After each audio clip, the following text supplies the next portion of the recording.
इस फिल्म की शुरुआत में हमें मार्को नाम के एक आदमी को दिखाया जाता है जो एक रशियन गैंगस्टर से मिलने के लिए आया है। आते ही वो एक पैसे से भरा बैग इस आदमी को देता है और उसे पूछता है कि मेरा सामान कहाँ है। ये गैंगस्टर उसे एक गाड़ी की चाबी देकर बताता है कि तुम्हारा सामान गाड़ी की डिक्की में है। मार्को ने चाबी उठाई और वहाँ से चला गया। जाने से पहले उसने वो पूरा गोदाम ही चला दिया जहाँ पर वो गैंगस्टर से मिलने के लिए आया था। इस गाड़ी की डिक्की में मिला था उसे एक सूटकेस, जिसे उठाने के बाद सीन यहीं से कट हो जाता है। ऐसे हिचकिचा रहा था, लेकिन यहाँ पर वो दूसरा आदमी जल्दी से एक पेन उठाकर इथन के बॉस के गले में स्टैब करके उसकी जान ले लेता है। ये देखकर इथन को इतना गुस्सा आया कि उसने उस आदमी को ही पकड़ लिया और पूछा, क्यों मारा आखिर तुमने उसे? जिस पर लड़के ने जवाब दिया, मेरे भाई को उन लोगों ने किडनैप किया हुआ है और अगर मैंने ये सब ना किया तो वो उसे मार देंगे। खैर, अब इथन ने मार्को से कांटेक्ट किया और उससे पूछा कि इस बम को कैसे डीएक्टिवेट किया जाए। उसके कहने के मुताबिक उसने इस बम को, इस मशीन को डीएक्टिवेट तो कर दिया, लेकिन बहुत ही आखिरी टाइम में बम के ब्लास्ट होने में चंद ही सेकंड आदमी के ऊपर गन पॉइंट कर दी।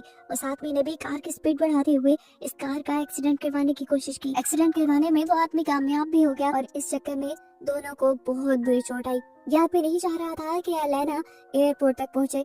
एक्सीडेंट के बाद का जब सीन हमें दिखाया गया तो उस आदमी ने अभी भी एलेना का गला पकड़ा हुआ था। एलेना अपना गला उसके हाथों से छुड़वाती है और फिर अपने गन से उसे शूट करते हुए वहां से बाहर निकल आती है। यहाँ इथन मार्को के कहने पर उसके सूटकेस को प्लेन के कार्गो के पास लेकर जा रहा था। यहाँ हम देखते हैं कि मार्को ने अब उस आदमी से कांटेक्ट किया जो उस बैग को कार्गो तक इथन के साथ लेके जा रहा था। उसने इस आदमी से कहा, अब तुमने आखिरी काम करना है।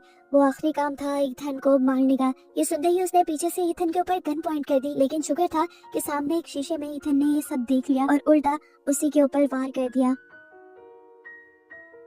इन दोनों की यहाँ लड़ाई चलती रही और इस सब में उसने बार बार इथन को गोली मारने की कोशिश की, लेकिन एक मर्तबा गोली के बैक चलने की वजह से वो खुद ही मारा गया। मौके का फायदा उठाते हुए इथन ने फौरन उसका मोबाइल लिया और अपनी वाइफ को कॉल करके उससे पता चल गया था कि इथन ने नोरा को सब सच बता दिया है।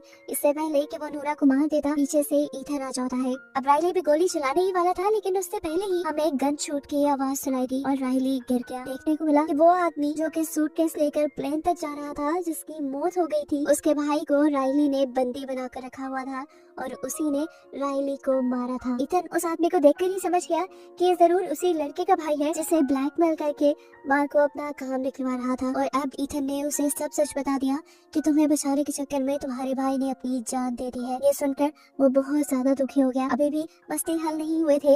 इथन को अभी भी जाकर मार्को को किसी तरह रोकना था। उसे किसी भी तरह रोकना था कि मार्को प्लेन में ना बैठे, लेकिन अब काफी देर हो चुकी थी क्योंकि मार्को प्लेन में बैठ चुका था। यहाँ हमें पता चला कि इथन ने एक अच्छा काम भी किया था। मार्को के सूटकेस के ऊपर एक नया स्कैनिंग स्टिकर लगा दिया था ताकि उस नंबर को जैसे ही वो ट्रैक करे तो उसे पता चल जाए कि मार्को इस टाइम कहाँ पे है। जब उस सूटकेस को स्कैन किया गया तब इथन को पता चल गया कि मार्को प्लेन में पहुंच चुका है। वो जल्दी से अपनी वाइफ से कहता है, जाओ एयरलाइन डिपार्टमेंट के अंदर और उस प्लेन को टेक ऑफ होने से मत रोकना। मैं जल्दी से जाकर इथन को रोक लूंगा। अगर प्लेन टेक ऑफ ना हुआ तो जरूर मार्को उस बम को वहीं पे ब्लास्ट करवा देगा।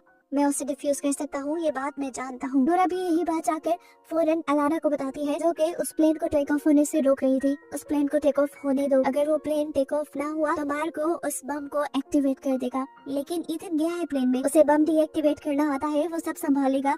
उसने पहले भी ये किया है। देखने को मिला कि इथन भी टाइमली प्लेन के कार्गो में पहुंच गया था।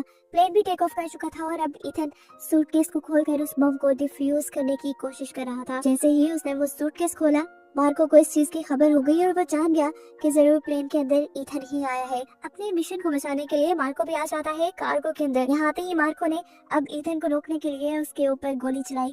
गोली इस मर्तबा भी इथन के पांव पे लगी और उसके बाद अपने बैग को लेने के लिए आगे बढ़ा। बैग इस टाइम फ्रीजर में था। उसने जैसे ही खोला उस बैग को तो देखा बम के अंदर वो केमिकल नहीं था जिस केमिकल से हर चीज तबाह हो जाती है। देखने को मिला कि ये केमिकल इस टाइम इथन के हाथ में था। गोली चलने की आवाज से यहाँ पायलट को भी पता चल गया कि प्लेन के अंदर कुछ ऐसे लोग हैं जिनके पास वेपन्स है, इसलिए उसने दोबारा प्लेन को एयरपोर्ट की तरफ ही मोड़ दिया। और यहाँ इथन ने एक चालाकी की। खड़े होकर जल्दी से उसने मार्को को फ्रीजर के अंदर धक्का दिया और केमिकल को भी फ्रीजर के अंदर फेंक कर उसने फ्रीजर बंद कर दिया। केमिकल वहाँ पे फट गया। इस केमिकल ने मार्को का पूरा खून एक ही मिनट में खुश कर दिया था और वो वहीं पे मर गया। और ऐसे इथन का मिशन सक्सेसफुल हो गया। उसने पूरे 2000 लोगों की जान बचा ली। प्लेन के वापस लैंड करते ही बहुत सी पुलिस इस प्लेन के पास आ चुकी थी। साथ ही अलाना भी। पुलिस ने ईथन को भी पकड़ लिया था, लेकिन अलाना जो सब सच जानती थी कि ईथन ने ही यहाँ सबको बचाया है, वो ईथन को छोड़ने का कह देती है और ईथन जाके सबसे पहले अपनी वाइफ से मिलता है। मूवी के लास्ट में हमें पता चलता है कि मार्को एक रशियन ऑफिसर को मारने के लिए ये सारा काम कर रहा था, लेकिन अब सबकी जान बच गई थी, इसीलिए सब सुकून से क्रिसमस मनाते हैं और कहानी यहीं पे